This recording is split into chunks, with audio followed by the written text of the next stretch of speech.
Good morning students, welcome online classes. विद्यार्थियों, हमने अपने पिछले वीडियो में अद्वैतवादी परिकल्पनाओं के बारे में पढ़ा था कि जो हमारे ग्रह हैं उनका निर्माण एक ही तारे से हुआ है। वो परिकल्पना थी अद्वैतवादी परिकल्पना। और दूसरी जो परिकल्पना है द्वैतवादी, जिसमें वैज्ञानिकों ने माना है कि जो ग्रह है उनका निर्माण, हमारे सौर परिवार का निर्माण जो हुआ है वो दो तारे से हुआ है, इसलिए इस परिकल्पना को द्वैतवादी परिकल्पना कहते हैं। इससे पहले हम देखते हैं कि हमने बिग बैंग सिद्धांत जो पढ़ा था उसमें जॉर्ज लेमेटर का नाम था, और जॉर्ज लेमेटर से संबंधित थ्योरी को मैंने 1867 में बताया था। ये 1876 में नहीं, ये थ्योरी आई थी 1927 में, क्योंकि 1894 में जॉर्ज लेमेटर जो आपके बेल्जियम के पादरी थे और वैज्ञानिक भी थे, इनका जन्म हुआ था। और 1966 में उनकी मृत्यु हुई थी। इन्होंने ये ब्रह्मांड उत्पत्ति संबंधी जो सिद्धांत है वो 1927 में दिया, और इन्होंने अपना सिद्धांत है वो अल्बर्ट आइंस्टीन जो है उनके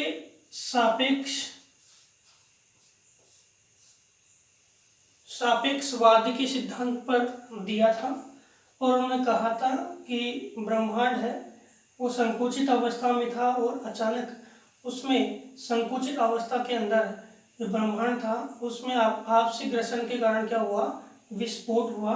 तो आप 1867 की जगह क्या करोगे 1927। इससे पहले आपके 1920 में कौन आगे थे, एडविन हब्बल।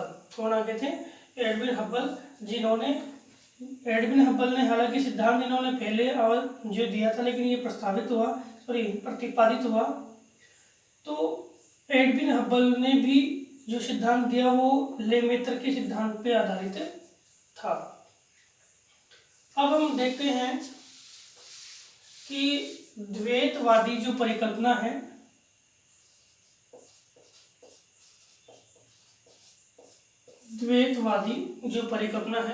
उन परिकल्पना में कौन कौन से विद्वानों ने इस परिकल्पना के संदर्भ में मत दिया। जिसमें पहला मत पढ़ते हैं आपके चेम्बरलेन व मोल्टन। मत आया 1905 में। चेम्बरलेन और मोल्टन का मत था कि जो ब्रह्मांड है उसमें आपके सौरमंडल का निर्माण या हमारे ग्रहों का निर्माण है वो कितने तारों से हुआ, दो तारों से हुआ। एक तो क्या था, सूर्य था, और एक सूर्य के परिपथ में ही एक क्या आया, ये सूर्य का परिपथ है, इसमें एक सूर्य से बड़ा क्या आया, साथी तारा आया। क्या आया, साथी तारा। ये सूर्य है और ये सूर्य का क्या है, साथी तारा आया। अब जैसे सूर्य के परिपथ में ये साथी तारा आया तो कुछ कण है वो ये ज़्यादा गुरुत्वाकर्षण बल का था, यानी इसमें ग्रेविटी ज़्यादा थी, बड़ा था, इसलिए कुछ कण है वो सूर्य से अलग हुए। कुछ कण क्या हुए, सूर्य से अलग हुए और साथी तारे की ओर जाने लगे। किधर जाने लगे, साथी तारे की ओर जाने लगे। लेकिन जो साथी तारा था वो इतना तेज था कि वो काफ़ी गति से आगे निकल गया था, इसलिए जो कण सूर्य से अलग हुए वो पुनः सूर्य के अंदर भी नहीं आ सके, और वो सूर्य के चारों तरफ क्या करने लगे, चक्कर लगाने लगे। सूर्य के चारों तरफ क्या लगाने लगे, चक्कर लगाने लगे। इसमें कुछ बड़े कण भी थे, कुछ छोटे कण भी थे। तो बड़े कणों ने क्या किया, छोटे कणों को आकर्षित किया, और किसका निर्माण हो गया, ग्रहों का। और इसी प्रकार किसका निर्माण हुआ, उपग्रहों का। किसने कहा ये बात, चेम्बरलेन और मोल्टन ने। दोनों ने ये बात कही कि दो तारे थे, एक तो सूर्य था एक साथी तारा था। जैसे ही साथी तारा इसके परिपथ में आया और क्या हुआ कि यहाँ से कुछ कण अलग हुए और कुछ कण अलग होके इसकी तरफ जाने लगे, साथी तारे की तरफ। लेकिन साथी तारा तब तक काफी दूर जा चुका था और जो अलग हुए कण हैं वो इस साथी तारे के साथ नहीं जा करके और सूर्य के चारों तरफ चक्कर लगाने लगे और अंत में घनीभूत होकर किसका निर्माण हुआ, ग्रहों का निर्माण हुआ। ये सिंपल सी परिभाषा है, सॉरी परिकल्पना है चैम्बरलेन और मोल्टन की।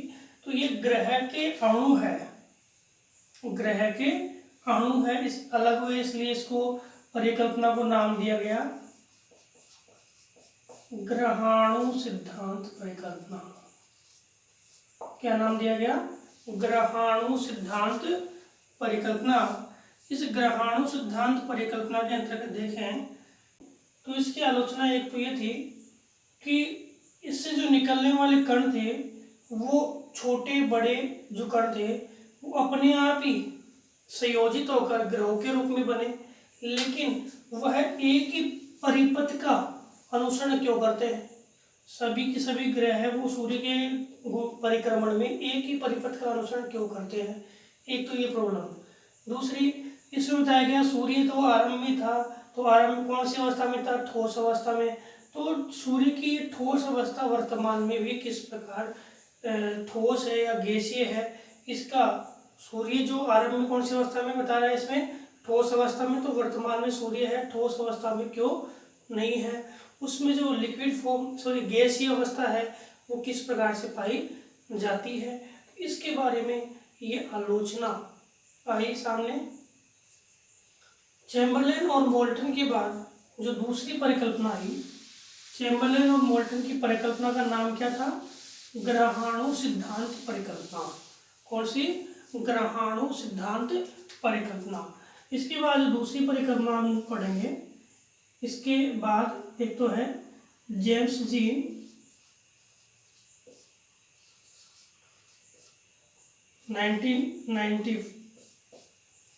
और जेफरीज 1924, कई बुकों में 26 भी मिलता है।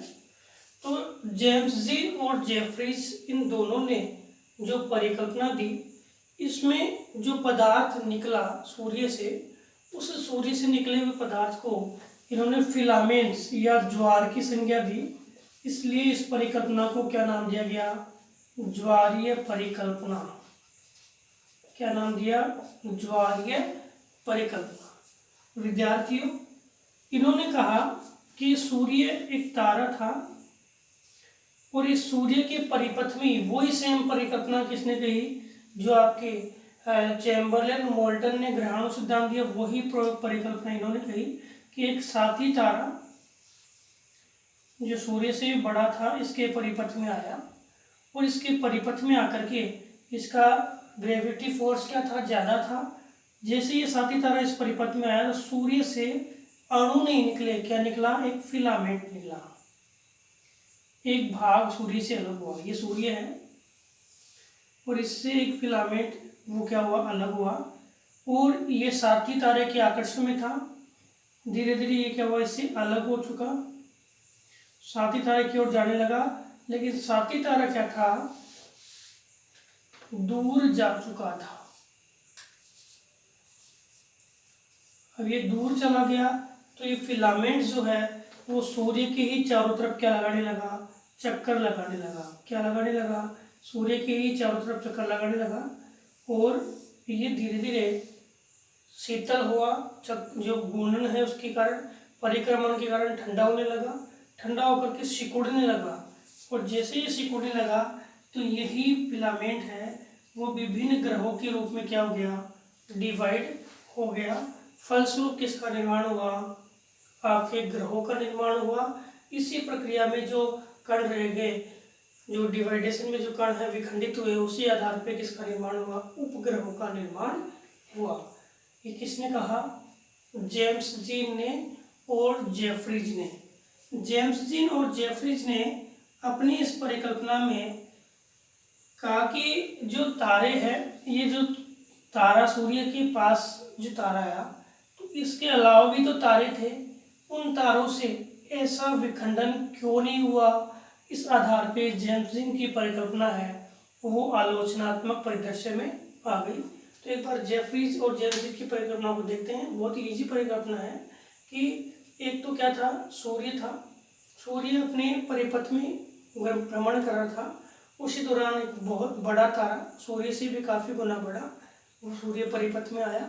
जैसे ही ये तारा इसके परिपथ में आया तो सूर्य से उस तारे के आकर्षण के कारण एक फिलामेंट, एक ज्वार उत्पन्न हुआ जो उसकी ओर आकर्षित हो गया। ये ज्वार जो था, ये ज्वार निकला, ये ज्वार सूर्य की ओर तारे की ओर जाने लगा। लेकिन जब तक तारा बहुत वेगवान था तो काफ़ी दूर तक जा चुका था। इस कारण से वो फिलामेंट से कर लगाने लगा। फिलामेंट से किसका निर्माण हुआ, ग्रहों का निर्माण हुआ। क्यों हुआ, उसमें तो संयोजन हुआ था और इसमें क्या हुआ, जैसे ही ठंडा हुआ तो ये क्या हुआ, सिकुड़ने लगा। और सिकुड़ने से क्या हुआ, इसमें खंड टूटने लगे। इन खंडों के कारण किसका निर्माण हुआ, ग्रहों का और उपग्रहों का निर्माण हुआ। इसके बाद जो परिकल्पना है रसेल, देखो हम ग्रह और उपग्रहों के निर्माण के स्वरूप को पढ़ रहे हैं। तो रसेल की परिकल्पना है जिसका नाम क्या है, द्वैतवादी परिकल्पना। द्वैतवादी परिकल्पना, इसमें रसेल ने कहा कि एक तो सूर्य था ही जहाँ, एक सूर्य के साथ क्या आ गया, उसका साथी तारा,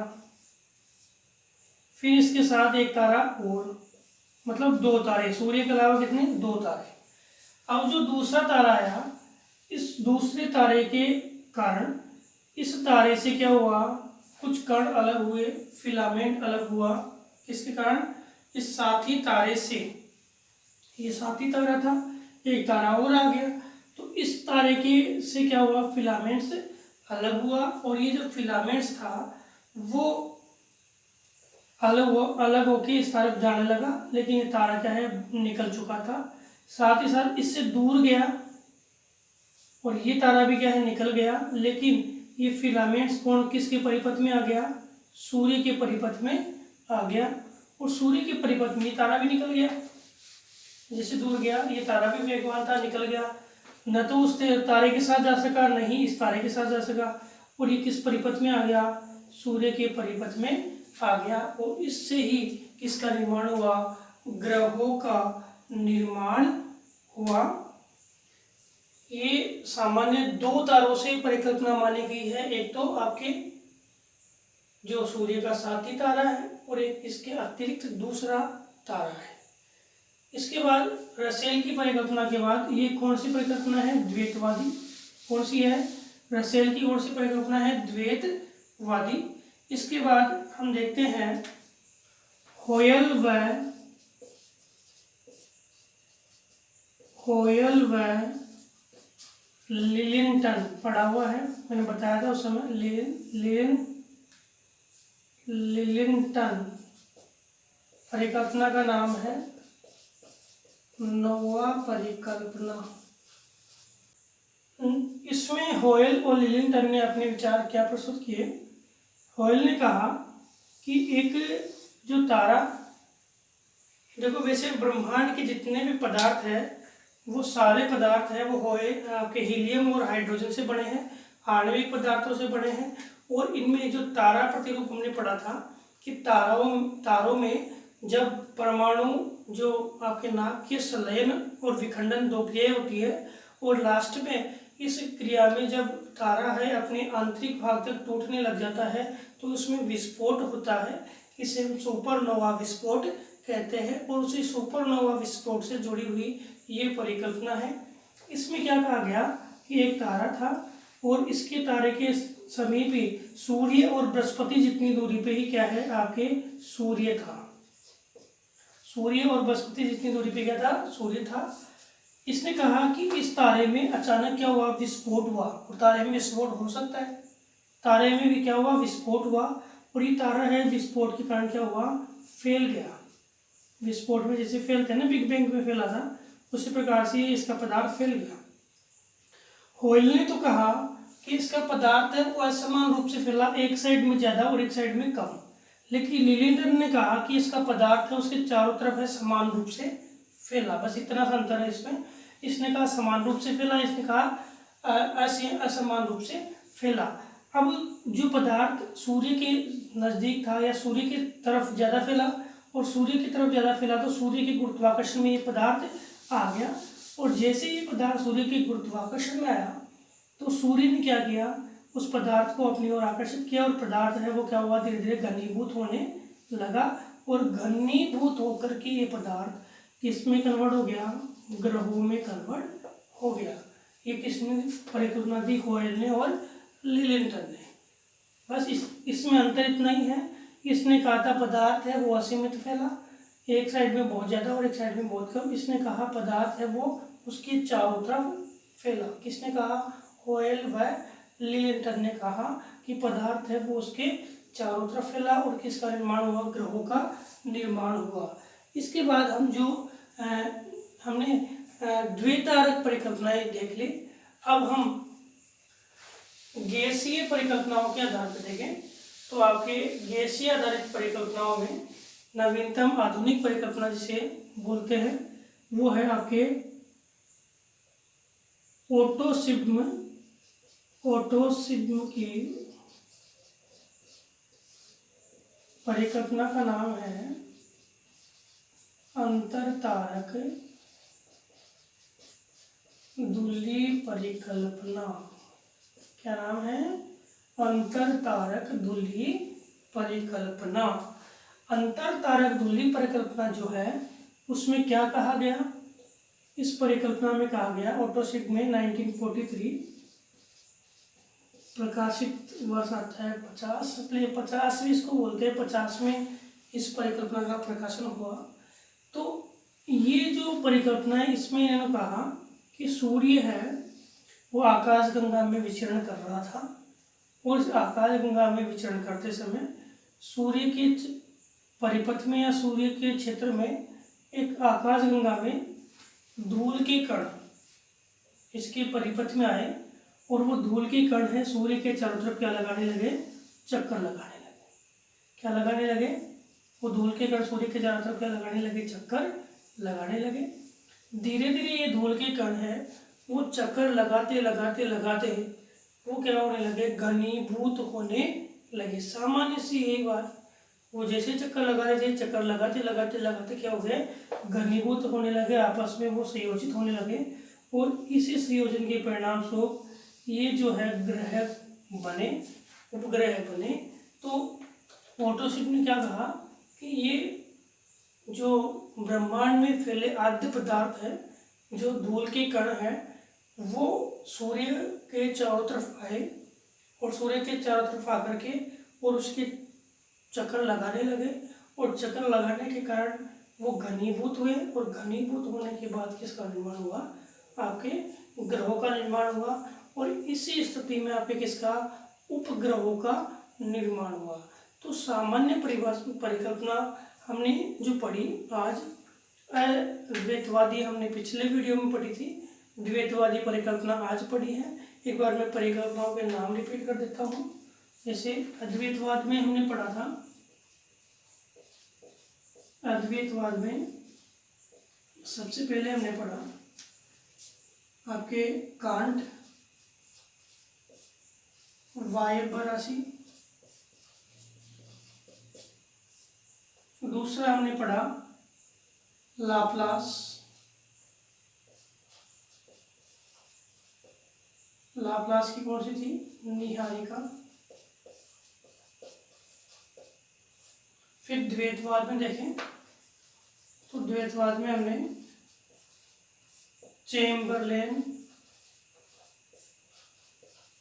और मोल्टन की जो परिकल्पना आई थी, ग्रहाणु सिद्धांत, और इसके अलावा हमने आपके जेम्स जीन और जेफरीज की परिकल्पना जो आई थी आपके ज्वारीय परिकल्पना, और लास्ट आपके इसमें हमने जो पढ़ा हॉयल व लिलिंगटन की परिकल्पना, हॉयल व लिलिंगटन नोवा परिकल्पना, और आपके जो रसेल है, रसेल की द्विकारक परिकल्पना,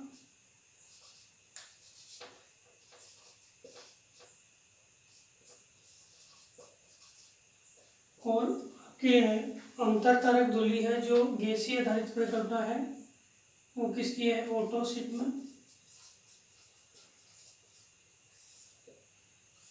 अंतर तारक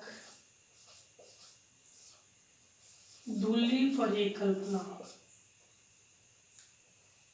अंतर तारक धुली परिकल्पना।